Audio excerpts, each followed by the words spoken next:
என் தங்கப்பிள்ளையே, மிக மிக அவசரமான ஒரு செய்தியினை உன் அப்பன் கருப்பன் இன்று உன் முன்னால் கொண்டு வந்திருக்கிறேன். என் பிள்ளையே, இன்று இந்த விஷயத்தை கட்டாயமாக நீ தெரிந்து கொள்ள வேண்டும். ஏனென்றால் உன்னுடைய வாழ்க்கையில் நடக்கின்ற பல பிரச்சனைகளுக்கு காரணமாக இருக்கின்ற ஒரு விஷயத்தை உன் முன்னால் கொண்டு வந்து நிறுத்தியிருக்கிறேன். உன்னுடைய புகைப்படம் ஒருவரிடத்தில் இருக்கிறது. அதை வைத்துக்கொண்டு அவர் உனக்கு என்னென்ன வேலைகள் எல்லாமோ செய்து கொண்டிருக்கின்றார். உன் வாழ்க்கையில் பல துன்பங்கள் உன்னை ஆட்டி படைத்து கொண்டிருக்கின்றது. இவர் யார்? இவரிடத்திலிருந்து உன்னுடைய புகைப்படம் எப்படி வந்தது? அவர் அதை வைத்து என்ன செய்து கொண்டிருக்கிறார்? எதனால் உனக்கு பாதிப்பு வந்து கொண்டிருக்கிறது என்பதையும் நீ இன்றே உன் அப்பன் என்னிடத்திலிருந்து நீ தெரிந்து கொள்ள வேண்டும். என் குழந்தையே, இந்த கருப்பன் உனக்கு ஒரு விஷயத்தை சொல்லும்போது சற்றென்று அதை நீ புரிந்து கொண்டாய். ஆனால் இந்த வாழ்க்கையில் உன்னை சுற்றி நடக்கின்ற விஷயங்கள் எதுவாக இருந்தாலும் அது உனக்கு மிகப்பெரிய தெளிவை கொடுத்துவிடும். இல்லை என்று சொன்னாலும் அதை நான் கேட்க மாட்டேன், நீ என்ன சொன்னாலும் அது எனக்கு புரியாது என்று சொல்லி கொண்டிருக்கின்றாய். ஆனால் உன்னை சுற்றி நடக்கின்ற விஷயங்கள் எதுவாக இருந்தாலும் உன்னை ஒருபோதும் தலையிட மாட்டேன் என்பதையும் புரிந்து கொள். அதில் இந்த கருப்பன் ஒருபோதும் தலையிட மாட்டேன் என்பதையும் புரிந்து கொள். என் குழந்தையே, அப்பன் சொல்லி கொண்டே விட்டாரே என்று நீ வேதனைப்படுவதற்காக நான் சொல்லவில்லை. என் குழந்தையே, உன் வாழ்க்கையில் நடக்கின்ற ஒவ்வொரு பிரச்சனைகளும் ஏதாவது ஒரு துன்பத்தை சாதித்து கொண்டேதான் இருக்கின்றது. எப்போதும் எந்த நன்மைகளும் நடப்பது என்பது இப்போது உன் வாழ்க்கையில் இல்லை. பிரச்சனைகள் மட்டும்தான் உன்னை போட்டு புரட்டி எடுத்துக்கொண்டே இருக்கின்றது. இனி என்ன செய்வது, எது செய்வது என்று தெரியாமல் என் பிள்ளை தவித்து கொண்டிருக்கின்ற இந்த நேரத்தில் உன் அப்பன் கருப்பன் உன் வாழ்க்கையில் ஏற்பட்டிருக்கின்ற பிரச்சனைகளை பற்றி உனக்கு சொல்ல வந்திருக்கின்றேன். உன்னுடைய புகைப்படம் ஒன்று உன் கையில் இல்லை. நான் இப்போது சொல்கின்றவரின் கையில்தான் அது இருக்கின்றது. நீ இந்த புகைப்படத்தை முன்பு தேடிக்கொண்டிருந்தாய் அல்லவா? ஆனால் அது கிடைக்கவில்லை. என்றும் பெரிதாக நீ கண்டுகொள்ளவும் இல்லை. அதனை நீ எப்போதும் விட்டு விட்டாய். அதை பற்றிய பெரிதான சிந்தனைகள் எதுவும் உனக்குள் இல்லை.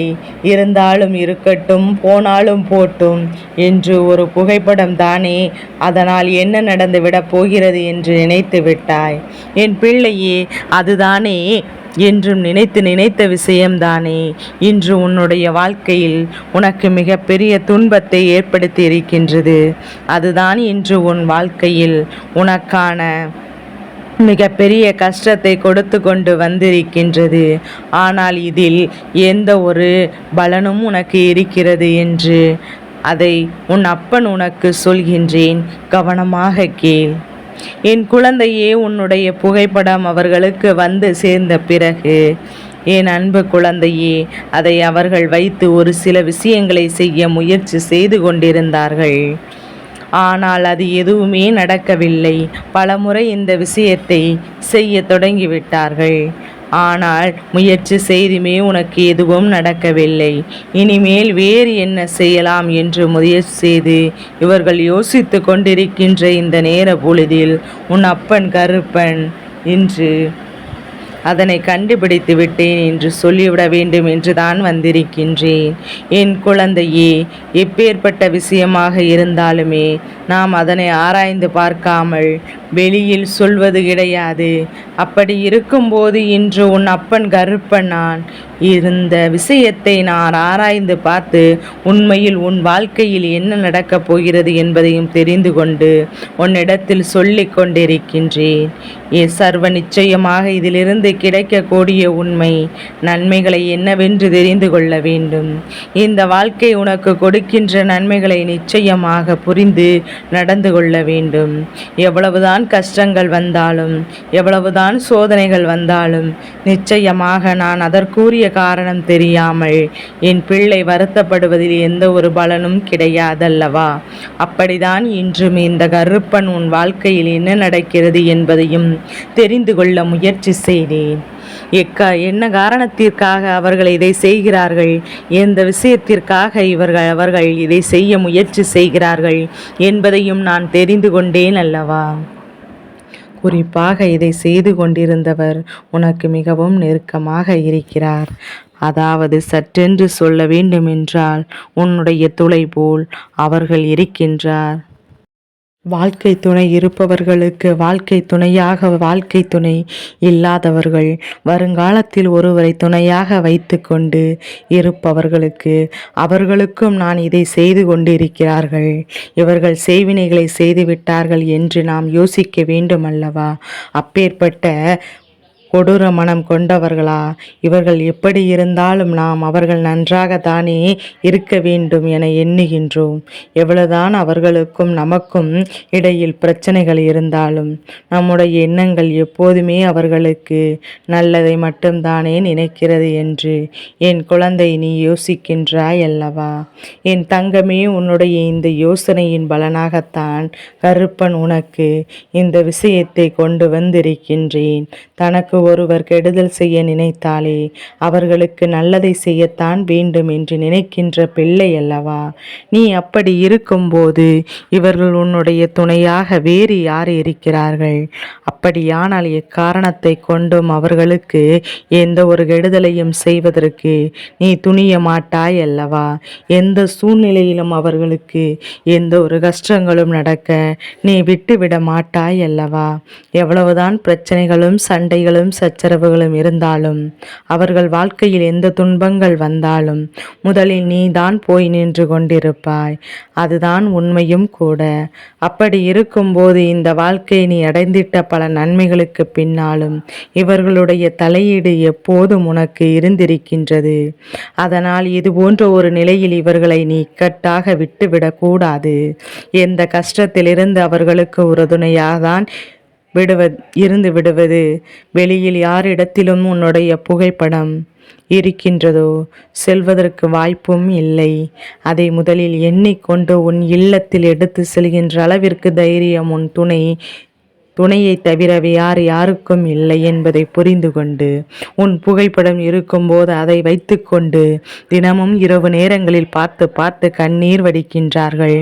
உன்னுடைய துணை உன்னை விட்டு நீண்ட இடைவெளியில் வேலை பார்த்து கொண்டிருக்கலாம், அல்லது உன்னுடைய துணை உன்னோடு ஏற்பட்ட கருத்து வேறுபாட்டால் உன்னை பிரிந்திருக்கலாம், அல்லது எதிர்காலம் நமக்கு இவர்களோடு இருக்க வேண்டும் என்று நினைத்து ஏதாவது ஒரு வகையில் உன்னை அடைய வேண்டும் என்று சிந்தித்து அவர்கள் அதை பற்றி எண்ணிக்கொண்டிருக்கலாம்.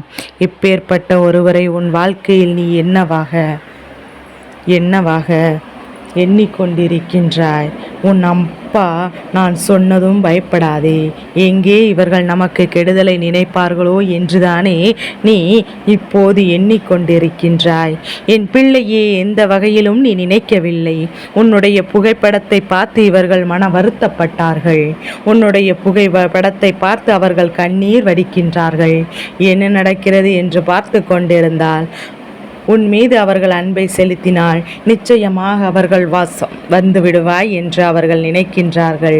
அதாவது ஒருவரினுடைய எண்ணம் ஒருவரின் மீது எந்த அளவிற்கு அன்பை கொடுக்கின்றதோ அந்த அளவிற்கு மீண்டும் அவர்களுக்கு திரும்ப கிடைக்கும் என்று அவர்கள் யோசிக்கின்றார்கள். எப்படியாவது பெற்றுவிட வேண்டும் என்று அவர்கள் நினைக்கின்றார்கள். அப்படி நினைக்கின்ற இந்த நேரத்தில் என் குழந்தையே, இந்த கருப்பன் நான் சொன்னது போல் உன்னுடைய வாழ்க்கையிலும் முக்கியமான மாற்றங்கள் எல்லாம் நடந்து கொண்டிருக்கின்றது. உன்னுடைய வாழ்க்கையில் நீ வேண்டி விரும்பி நிற்கின்ற விஷயங்கள் எல்லாம் இப்போது உன்னை மெதுவாக தேடி வந்து கொண்டிருக்கின்றது. எல்லாவற்றையும் கடந்து என் குழந்தை இந்த வாழ்க்கையில் தான் நினைத்ததை நீ எப்படியாவது சாதித்து விடலாம் என்று நினைத்து கொண்டிருக்கின்றாய் அல்லவா? இவர்களின் எண்ணங்கள் உன் மீது அதிக அன்பை வெளிப்படுத்த வேண்டும் என்பதுதான் உண்மை. இவர்களின் எண்ணங்கள் உன்னை தன் வசமாக்கி முயற்சி செய்கின்றது. ஏதாவது ஒரு வகையில் இவர்கள் நம்மை வந்து சேர்ந்து விட மாட்டார்களா? நாம் நினைப்பதுதானே நாம் வாழ்க்கையாக மாறும். அப்படியானால் இவர்களின் முகத்தை பார்த்து பார்த்து என் பிள்ளை நினைத்து கொண்டே இருப்போமானால் நிச்சயமாக நாம் வசமாக இவர்கள் வந்து விடுவார்கள் என்று நினைப்பில்தான் உன்னுடைய புகைப்படத்தை இவர்கள் வைத்து கொண்டிருக்கின்றார்கள் என்பதையும் முதலில் நீ புரிந்து கொள்ள வேண்டும். என் குழந்தையே, இந்த சூழ்நிலையில் உன் அப்பன் கருப்பன் உனக்கு தருகின்ற விஷயங்கள் எல்லாம் என்னவென்று நிச்சயமாக புரிந்து கொள்ள வேண்டும். உனக்காக என்ன நடக்கிறது, எது நடக்கிறது என்பதையும் நிச்சயமாக நீ புரிந்து கொண்டு நீ தெளிவு கொள்ள வேண்டிய அவசியம் உனக்கு வந்துவிட்டது. இனி உன் வாழ்க்கையில் எந்த காலத்திலும் என் பிள்ளை எதை நினைத்தும் நீ வருத்தப்பட வேண்டிய அவசியம் கிடையாது. உன்னுடைய வாழ்க்கையில் உன்னை சுற்றி நடக்கின்ற இந்த உண்மைகள் எல்லாம் நீ முதலில் புரிந்து கொள். உன்னுடைய புகைப்படம் ஒன்று அவரிடத்தில் நிச்சயமாக இருக்கின்றது. உன்னுடைய துணையிடத்தில் உன்னுடைய புகைப்படம் நிச்சயமாக இருக்கின்றது. அதை வைத்து கொண்டு அவர்கள் உன்னை நினைத்து கொண்டிருக்கின்றார்கள். எவ்வளவுதான் கோபம் உன் மீது இருந்தாலுமே உன்னுடைய புகைப்படத்தை காணும்போது அவர்களுக்கு அந்த கோபம் இல்லாமல் போய்விடுகின்றது என்பதை மறந்து விடாதே. அதற்காகவது உன்னுடைய புகைப்படத்தை எப்போதும் பார்க்க வேண்டும் என்று அவர்கள் நினைக்கின்றார்கள். இதற்காவது உன்னுடைய புகைப்படத்தை கண்டு அவர்கள் பெருமகிழ்ச்சி அடைய வேண்டும் என்று நினைக்கின்றார்கள். எப்போதும் உன்னை பற்றியே சிந்தித்து உனக்கான சந்தோஷத்தை எல்லாம் என்னவென்று அவர்கள் கொடுக்க முயற்சி செய்கிறார்கள். இழந்துவிட்ட வாழ்க்கையை மீண்டும் மீண்டும் அவர்கள் மீட்டெடுக்க விரும்புகிறார்கள் தான். இழந்துவிட்ட விஷயம் நமக்கு வாழ்க்கையாக மாற வேண்டும் என்று எண்ணி துடிக்க அவர்கள் நினைக்கலாம். கருப்பா, இத்தனையும் நீ சொல்கின்றாயே, ஆனால் இவர்களின் செயல்பாடுகள் அப்படி இல்லையே. இவர்களுக்கு என் மீது அன்பு இருந்தது போல தெரியவில்லையே என்று நீ நினைக்கலாம். என் அன்பு குழந்தையே, இவர்கள் அன்பை வெளிப்படுத்த தெரியாதவர்கள். ஒரு உண்மையான அன்பை எப்படி ஒருவருக்கு கொடுக்க வேண்டும் என்பது இவர்களுக்கு ஒரு துளி அளவு கூட தெரிந்திருக்கவில்லை. அன்பை அதிகமாக வைத்திருந்தால் அதை வெளிப்படுத்த தெரியாமல் தான் இத்தனை மன கஷ்டத்திற்கும் ஆளாகி நிற்கிறார்கள். அதை வெளிக்காட்ட இவர்களுக்கு தெரிந்திருந்தால் எப்படியும் இவர்கள் சந்தோஷமாக இருந்திருப்பார்கள். எப்படியும் இந்த வாழ்க்கை அவர்களுக்கு நினைத்ததை விட சாதித்திருப்பார்கள் என்று உன்னுடைய அன்பை அவர்கள் நிறைவாக பெற்றிருப்பார்கள். அதற்கெல்லாம் கிடைக்காத வாய்ப்பினை தான் இவர்கள் உன்னுடைய புகைப்படத்தை தோடு பேசிக்கொண்டும் இருக்கின்றார்கள். கருப்பன் சொல்வதில் இருக்கின்ற உண்மை உனக்கு புரிகின்றதா? உன்னுடைய துணையின் மீது உனக்கு அன்பு இன்னும் அதிகரிக்கும். இன்னும் சந்தேகம் இருக்கிறதா? உன்னுடைய துணையிடத்தில் நீயே சென்று கேட்டுவிடு. என்னுடைய புகைப்படம் ஏதேனும் உன்னிடம் இருக்கிறதா என்று. அப்படி இருக்கின்ற பட்சத்தில் கருப்பன் சொல்வது எல்லாம் உண்மை என்று ஒத்துக்கொள்வாய் அல்லவா? பிரிந்திருக்கும் போது சரி, சண்டையோடு முடிந்திருக்கும் போதும் சரி, உன்னை நினைக்க அவர் அந்த புகைப்படத்தை தான் பயன்படுத்தி கொண்டிருக்கின்றார். அதனால் யாரும் நமக்கு பில்லி சூனியங்களை செய்வதற்கு தன் புகைப்படத்தை எடுத்து சென்று இருப்பார்களோ என்று நினைத்து பதற்றமடையாதே. இந்த கருப்பன் இருக்கின்ற இடத்தில் அதற்கெல்லாம் ஒருபோதும் அனுமதி கிடையாது. யாரும் இது போன்ற விஷயங்களை எல்லாம் ஒருபோதும் உனக்கு செய்திடவும் முடியாது. நான் அனுமதி கொடுத்தால்தான் எந்த ஒரு விஷயமும் உன்னை வந்து சேரும் என்பதில் முதலில் நீ புரிந்துகொள். இனி நடக்கின்ற நன்மைக்கெல்லாம் என்றும் உன் அப்பா நான் கருப்பன், நான் பொறுப்பேற்பேன். யாரும் உன்னை எதுவும் செய்துவிட முடியாது என்பதை முதலில் புரிந்துகொள்.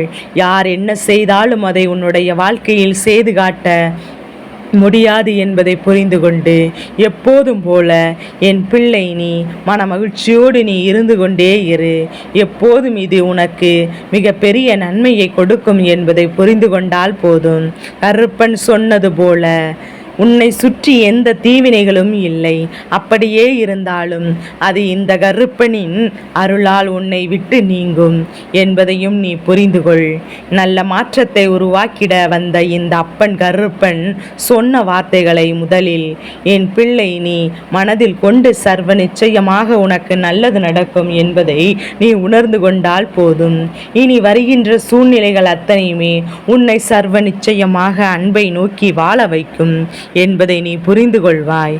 என்ன மாற்றங்கள், என்ன விஷயங்கள் உன்னை நிச்சயமாக வாழ வைக்கும். இந்த வாழ்க்கை என்றும் உனக்கு உரியதானாக இருக்கும் என்பதை புரிந்து கொண்டால் போதும். கருப்பன் சொன்ன வார்த்தைக்குள் உள்ளடக்கிய அர்த்தத்தை நீ புரிந்து கொள்வாய். உன் வாழ்க்கைக்குள் ஏற்பட்டிருக்கின்ற மாற்றங்களை என்னவென்று நீ தெரிந்து கொள்வாய். என்றும் உனக்கு நல்லதே நடக்கும்.